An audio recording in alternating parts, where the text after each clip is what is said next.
आप तो आईए बीए सब पास है चाचा, फिर मजदूरी क्यों करने लगे? कुछ नौकरी का कोशिश क्यों नहीं किए? साथ में काम कर रहे हैं। युवा मजदूर के इस सवाल का बुजुर्ग हो रहे रघु ने कोई जवाब नहीं दिया। छत की ढलाई के लिए लग रहे तख्ते की कील पर निशाना टिक जोर से हथौड़ा चलाते हुए रघु को लगा कि उसके हथौड़ा कील पर नहीं बल्कि खुद पर चला लिया हो। ऐसे सवाल उसे कील की चुभती थी। बीए पास होने के अहम उसके अंदर अपने युवावस्था में आ गया था। पढ़ लिख लेने के बाद वह लोगों को कुछ नहीं समझा सकता था।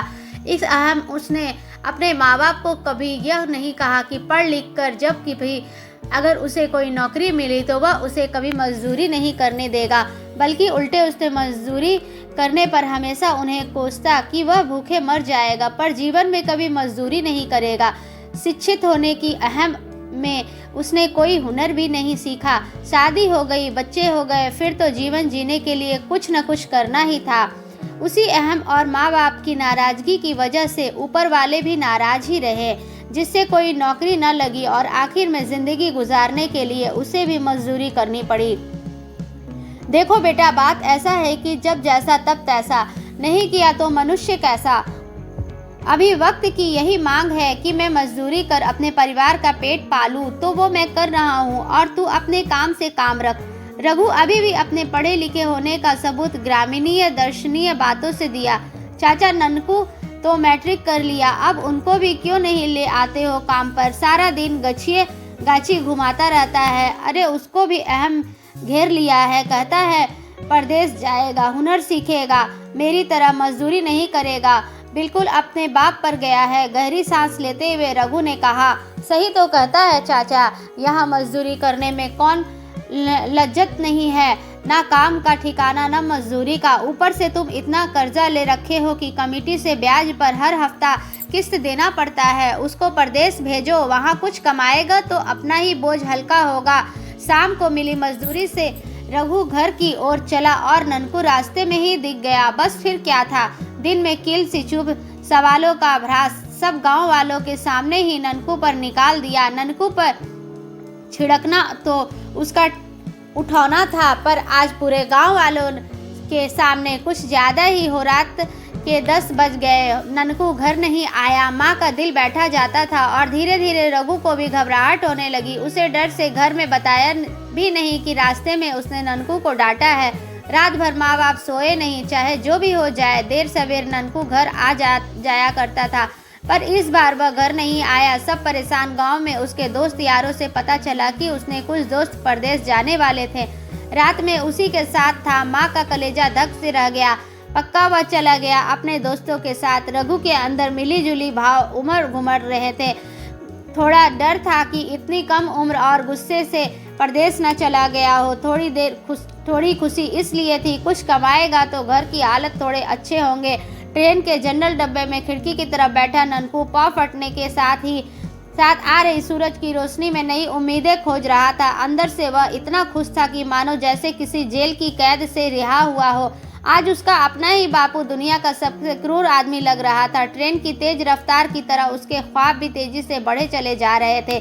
घर की हालात और बापू की किचकिच की वजह से वह हमेशा घर से भाग जाना चाहता था। हिंदी फिल्मों की दुनिया में खोया रहने वाला ननकू हमेशा यही सोचता था, घर से भागने के कारण वह तब तक घर वापस नहीं आएगा जब तक कि वह बहुत बड़ा आदमी नहीं बन जाता।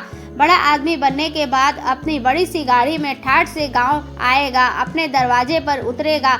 जब बापू दौड़कर उसके पास आएंगे तो वह बापू को नजरअंदाज करते हुए माँ के पास चला जाएगा।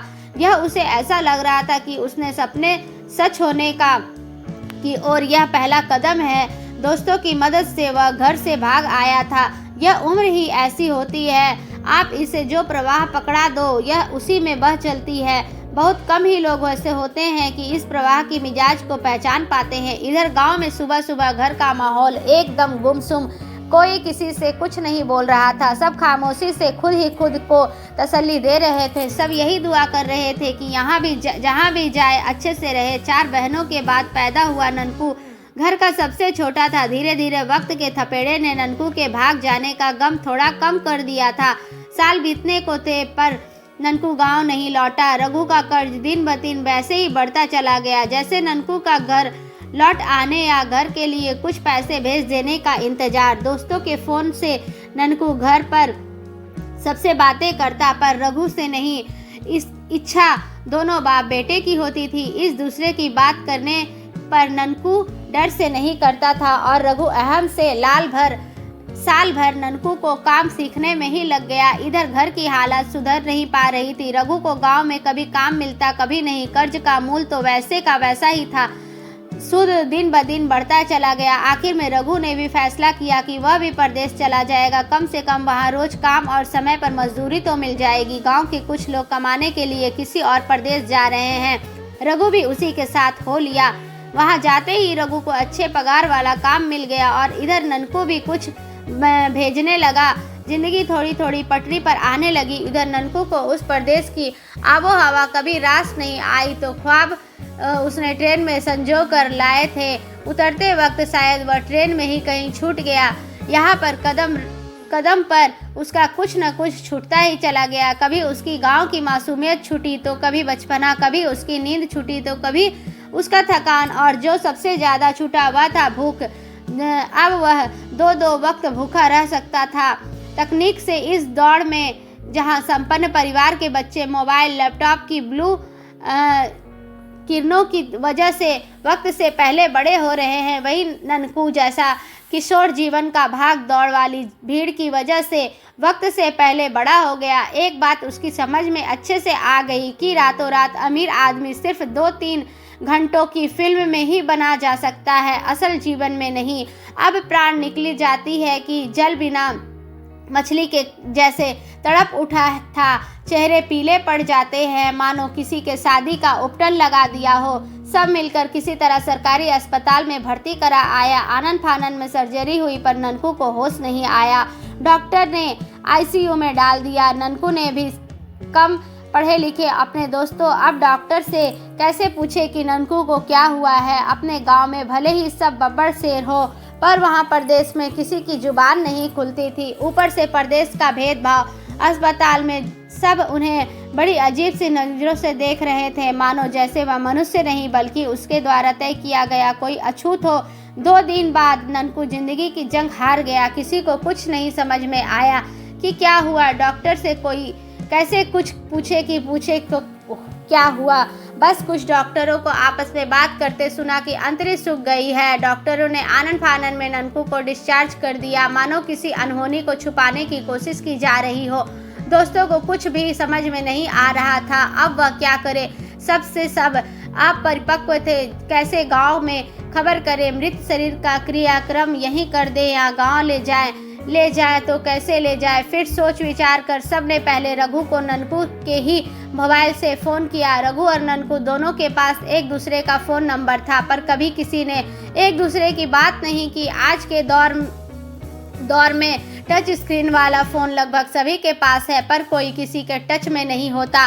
और यहाँ तो पिता पुत्र की बात थी जो एक दूसरे से विचार में अक्सर अलग ही होते थे। लगभग 100-200 फ़ोन नंबर सारे मोबाइल में होते हैं पर जिससे भी भर कर दिल की बात की जा सके वैसा कोई एक नंबर ढूंढना कितना मुश्किल होता है। ननकू का फ़ोन आया देख रघु को समझ ही नहीं आया कि वह खुश हो जाए या हमेशा की तरह गुस्सा करे। उसके हाथ थरथराने लगे, दिल धड़कने लगा मानो जैसे रघु पुत्र और ननकू उसका पिता हो।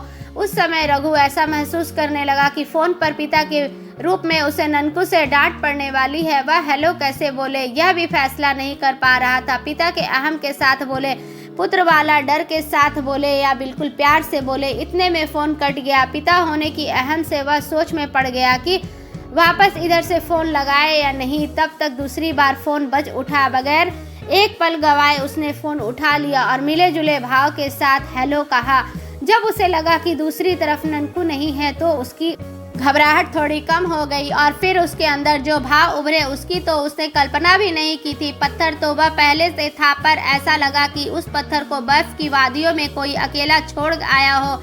उसकी आंखों से आंसू नहीं निकले, मानो आंसू अपना रास्ता भूलकर आंख के बदले रक्त की धमनिया में चला गया हो और वहां पर रक्त के साथ युद्ध कर पूरे शरीर में एक भूचाल सा ला दिया हो। जो भी उसके बदन में थरथराहट पैदा कर रही थी उसे लेकर गांव आ जाओ, पैसे मैं भेज देता हूँ। इतना कह रघु ने फोन काट दिया। गांव में ऐसा माहौल था मानो जैसे कोई प्रलय आ गया हो। अभी तो 18 बसंत भी नहीं देखे थे उसने दुनिया छोड़ चले जाने की खबर आसपास के गांव में आग की तरह फैल गई।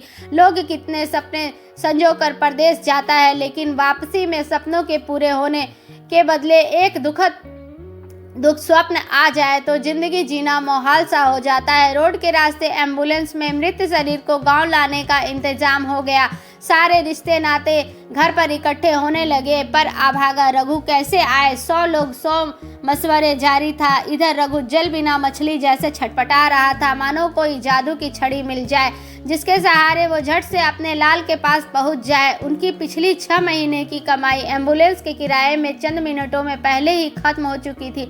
अमीर लोगों के लिए तो सब संभव है, पर गरीब के जीवन रूप शब्दकोश में कुछ शब्द नहीं होते हैं। संभव शब्द उसी में है, एक है मिलो दूर। इस परदेश से अपने गांव समय पर पहुंचना रघु के लिए कहाँ संभव था। ऐसे में उसने साथ काम करने वाले लोगों ने उसकी मदद की और उसे हवाई जहाज से उसे प्रदेश अपने गांव भेजने का इंतजाम कर दिया। उसी हवाई जहाज में सफर कर रहे एक सही यात्री को ढूंढ उससे मदद के लिए बोल रघु को हवाई अड्डे के अंदर भेज दिया गया। जीवन की पहली बार रघु का पढ़ा लिखा होना उसके काम आया। हवाई जहाज के 2 घंटे के सफर में आसमान की ऊंचाइयों के बीच रघु को अपने जीवन की सारी गलतियां घड़ी की सुई की तरह घूम गई। ननकू ने इस हालत के लिए वह खुद को जिम्मेदार मानने लगा।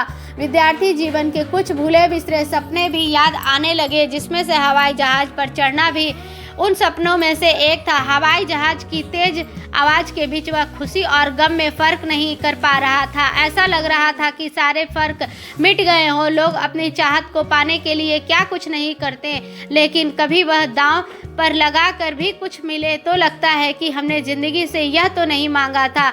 रघु ननकू के मृत शरीर आने से पहले ही गांव पहुंच गया। ननकू का बड़ी गाड़ी से गांव आना और रघु का हवाई जहाज पर चढ़ना, दोनों के सपने पूरे हो गए। इस पर कीमत पर पूरे होने लग, ऐसा उन्होंने कभी नहीं सोचा था। जो सपने पूरे हुए वो बहुत महंगे थे और जो अधूरे रह गए, जैसे कि ननकू का गांव आने पर अपने बापू को नज़रअंदाज करने का सपना, जिसकी पूरी होने की अब कोई उम्मीद नहीं थी। हमेशा की तरह घर आ रहे ननकू को नज़रअंदाज रघु को ही करना पड़ा, क्योंकि जवान बेटे की लाश देखने की हिम्मत उसके अंदर नहीं थी।